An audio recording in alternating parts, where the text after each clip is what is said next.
You're listening to IsReal News, 3 daily briefings on the Middle East and on global developments. From IsReal News, this is the evening briefing for Tuesday, April 21st. President Donald Trump says the United States is indefinitely extending its ceasefire with Iran, one day before it was due to expire. The White House says the move comes at Pakistan's request in order to allow more time for diplomacy. Pakistan had hoped to host a second round of talks in Islamabad, but Vice President J.D. Vance's planned trip is now on hold after Iran declined to restart negotiations. Pakistan's Prime Minister thanks Trump for extending the truce and says his country will continue trying to broker a broader agreement. Iran has not formally responded to the extension. Iranian media aligned with the Revolutionary Guard says Tehran did not request the move and continues to view the U.S. naval blockade as an act of hostility. Iran says the Strait of Hormuz will remain closed as long as the blockade continues and warns it could reopen the waterway only by force. Despite the ceasefire, tensions are rising again along Israel's northern border. For the first time since the truce in Lebanon began, Hezbollah claimed responsibility for firing rockets and launching a drone toward Israeli territory. Sirens sounded in Kfar Yuval and Mayan Baruch near the northern border.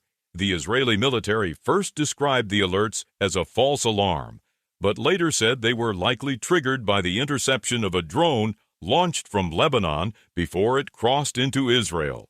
The military also said Hezbollah fired rockets toward Israeli forces in southern Lebanon. Israel said it quickly struck the launcher used in the attack and called the incident a blatant violation of the ceasefire agreement. Hezbollah said the strikes were retaliation for what it claimed are more than 200 Israeli violations since the truce began. Earlier in the day, Israeli forces say Golani Brigade troops killed militants south of the so-called Yellow Line after they crossed toward Israeli positions. Additional armed militants were later targeted from the air. In the United States, the Justice Department is opening an investigation into the University of Washington over concerns about antisemitism. The review follows plans by an off-campus group to hold an event raising money for what it called the Lebanese resistance movement. The university says it strongly opposes antisemitism and notes the group organizing the event no longer has official recognition from the school. Federal officials have not yet specified what possible sanctions, if any, could result from the investigation. Markets responded positively to the extension of the ceasefire. U.S. stock futures rose after the announcement, reversing losses that followed earlier concerns the truce might collapse this week. Those are the latest headlines from IsReal News. Follow IsReal News for 3 daily briefings. Fast, factual, and to the point.